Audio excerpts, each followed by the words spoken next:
Вы смотрите новости, в студии Надежда Саханская. Здравствуйте. Главные темы этого утра. Эпидситуация по-прежнему остается главной повесткой. В республике выявлен первый завозной случай заражения омикрон штаммом коронавирусной инфекции. Выступление с инициативами и предложениями. Глава Якутии принял участие в Гайдаровском форуме. Главные цвета и фактуры сезона. Расскажем о показе коллекции национальных костюмов Этно и Рата.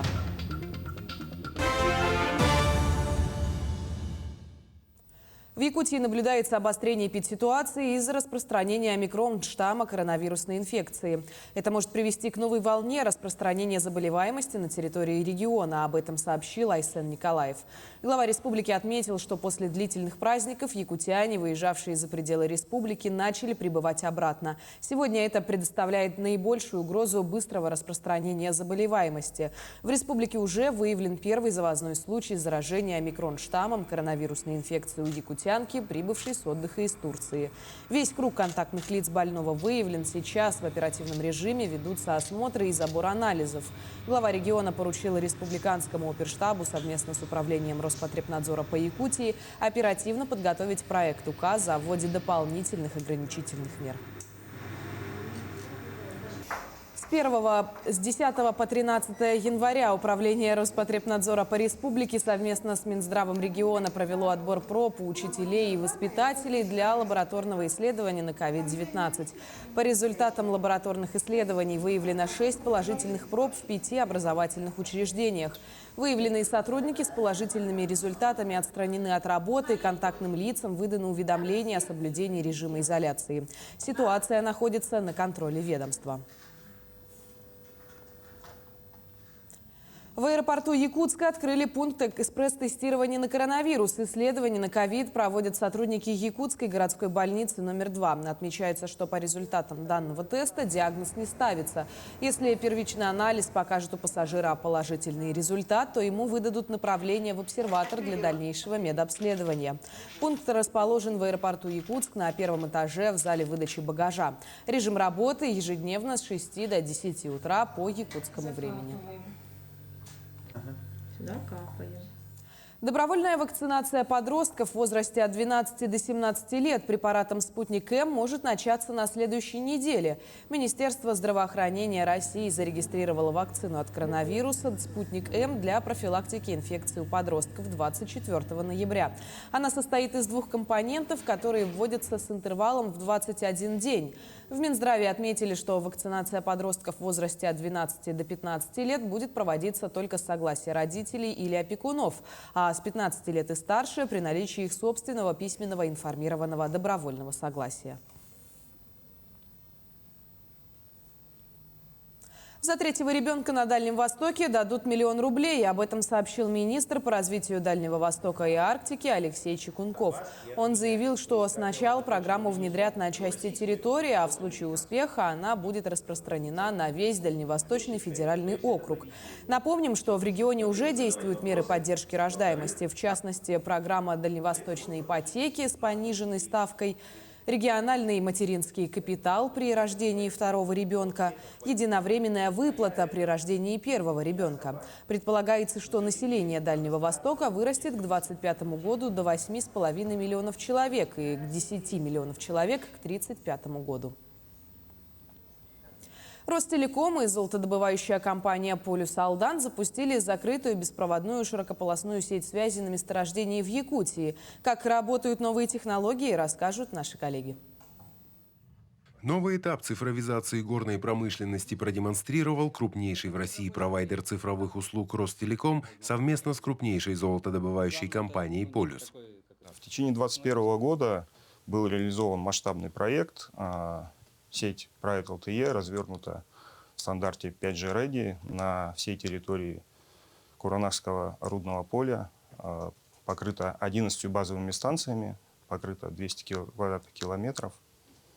И данная сеть позволила создать полномасштабную инфраструктуру для реализации всех цифровых сервисов, которые применяются и будут в дальнейшем перспективе применяться на этом предприятии. Частная сеть ПЛТЕ «Полюс Алдан» имеет возможности масштабирования. Это позволяет обеспечить перспективные потребности горного комбината и дает возможность использовать современные цифровые решения для снижения производственных рисков и увеличения безопасности работы. К числу таких решений относятся системы геопозиционирования сотрудников, умные каски, датчики здоровья, системы видеонаблюдения и аналитики. Мы получили хорошую качественную связь, мы имеем возможность бесперебойно получать информацию с наших удаленных устройств, которые находятся непосредственно в карьере, в любой точке причем. Хорошую зону покрытия мы получили. Ну и самое главное, теперь руководство предприятия получило инструмент для дальнейшего развития с возможностью использования других технологий. Цифровизация позволяет предприятиям повысить производительность, увеличить эффективность, снизить издержки, но самое главное, позволяет получать информацию в реальном масштабе времени и реагировать прямо непосредственно на любые изменения, которые происходят. Широкомасштабный проект будет продолжен как в «Полюс Алдан», так и в других бизнес-единицах «Полюса». Это позволит повысить производительность, кардинально улучшить промышленную безопасность и сократить издержки горных предприятий. Ну а в Нерюнгринском районе жители 236 домов получили квитанции с корректировкой начислений за отопление. Перерасчет произвели по фактическим показаниям общедомовых приборов учета теплоэнергии по итогам 12 предыдущих месяцев. В результате жителям 22 домов сделали корректировку в меньшую сторону на общую сумму почти в 3 миллиона рублей. Потребителям в 214 домах произвели до начисления на общую сумму 44,5 миллиона рублей. Как поясняют специалисты, на размер корректировки в значительной степени повлияли более низкие температуры наружного воздуха прошлого года по сравнению с показателями 2020-го. Отсюда увеличение расхода тепловой энергии и перерасчет в квитанциях в сторону увеличения. В Москве стартовала первая большая деловая площадка года «Гайдаровский форум». Традиционно он собирает экспертов из разных сфер. Это политики, бизнесмены, ученые. Здесь обсуждаются приоритетные для страны задачи на ближайший год, говорят о перспективах дальнейшего роста в экономике и социально-экономическом развитии. Основными темами ожидаемо стали коронавирус, энергопереход, энергетика и образование. Сразу в нескольких дискуссиях «Гайдаровского форума» принял участие глава Якутии Айсен Николаев.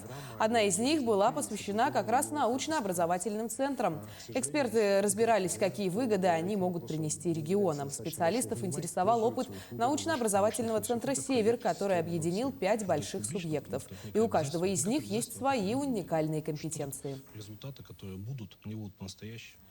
В Краеведческом музее имени Емельяна Ярославского начался основной этап подготовительных работ по составлению проектно-сметной документации.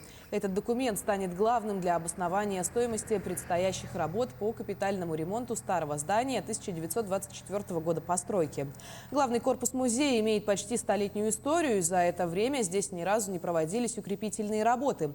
В прошлом году торги на проведение ремонта выиграла костромская компания, которая уже приступила к буровым работам. Между тем, уже второй год этот корпус музея закрыт для посетителей. Экспонаты, а это скелет мамонта, чучело животных и другая историческая ценность, временно переехала в другие части музея, а также в ее дополнительные филиалы. Из города Кострома архитектурно-строительная компания «Рестомастерская». Они до Нового года у нас здесь были, работали в течение одной недели. Что делали? Да, провели вот и обмерные работы, внутренний обмер, наружный обмер и всего здания. И в данное время, после Нового года, они вот начали работу по бурению грунта под здание. И они планируют сделать 5 скважин с глубиной 15 метров. И в данное время вот буровые у нас работают уже 4-й день. И вот результаты вот буровых работ они должны предоставить нам техническое заключение о состоянии грунта под зданием. Эффектный показ коллекции национальных костюмов состоялся в Доме дружбы народов имени Кулаковского. Свои работы представили участники и лауреаты юбилейного евразийского конкурса высокой моды национального костюма «Этноэрата-2021», а также мастера со всей республики. Подробнее о традиционных коллекциях расскажет Марфирина Алексеева. Изумленная публика не сдерживала своих эмоций, восторгаясь кропотливым трудом национальных костюмов народов Якутии. Эксклюзивные традиционные наряды представили 15 дизайнеров, модельеров и мастеров. Рукодельницы со всей республики привезли свои творения, над которыми трудились не один год. Коллекции содержали зимние якутские комплекты, национальную одежду народов Севера, различные этнические ювелирные изделия, а также стилизованные в современный стиль костюмы высокой моды. Так, свои работы представили участники и лауреаты юбилейного евразийского конкурса высокой моды национального костюма «Этно-Эрата-2021». Коллекция покорила жюри евразийского конкурса и заняла первое место, что неудивительно. Мастера воссоздали одежду и украшения 17 века. Большинство из погребаний и археологической экспедиции мы там изучаем. Основным нашим первым источником была Стрелова, этнографическая, советская этнография, журнал в 1937 году. В Западном Хангаласском там захоронения не нашли. Но потом это забытое было. После этого начали вот это последнее время, 5 лет, французы. Французская экспедиция 10 лет тому назад начали. Зимняя одежда народов Саха также не может никого оставить равнодушными. Данные костюмы носили в 19 веке и по сей день. Все исполнено с высокой точностью. Воссозданы даже аксессуары личного пользования женщин в те времена. Надежда Ахматова шила якутскую зимнюю верхнюю одежду более 1 года. Сегодня данный костюм впервые представила публике. Оно называется буктах, потому что подол оно шире, и здесь у нас есть кокора оно. Из-за этого она расширяется внизу. Вот такое пальто буктахсон носили в 19 веке, в конце 19-го. У меня рукавица, она сделана в стиле, вышита в стиле тангалась. И имеется здесь оста, это рукавицы остах. Творит и молодежь. Коллекция юной ученицы из Чурапчинского района стилизована под современный стиль. Ее задача – показать, что национальная одежда тоже может быть интересной и модной. С раннего детства у меня был такой интерес. Я всегда интересовалась культурой нашего народа, как же у них это все было, как они все это древнем все придумали, все эти узоры такие красивые. У меня лично есть очень большой интерес, и именно из-за этого вот это все получается. Идея была в том, чтобы мы надевали национальную одежду в повседневной жизни, чтобы наша культура не пропадала, наши традиции, обычаи, чтобы мои сверстники тоже так одевались. Организатором мероприятия выступил Национальный центр «Семех». Они планируют проводить данное мероприятие ежегодно и привлечь как можно больше талантливой молодежи. Ведь этот год президент страны объявил годом народного искусства и нематериального культурного наследия народов России. Таким образом, сохранение и развитие фундаментальных основ традиционных художественных ремесел, а также повышение имиджа Якутии – одна из актуальнейших задач. Марфирина Алексеева, Артем Алексеев, Якутск. В Алданском районе появится новый горнолыжный комплекс «Лебединая». Помимо туристического центра притяжения, он имеет шансы стать площадкой для учебно-тренировочных мероприятий спортсменов. Также комплекс включает в себя все возможности для самоокупаемости, а именно летний туризм, зимний туризм и горнолыжный отдых. На данном этапе проведено зонирование на блоки по видам деятельности, что позволит более адресно сформировать центры ответственности за те или иные виды работ при подготовке технического задания на проектирование горнолыжного комплекса. К этому часу это вся информация. Хорошего дня.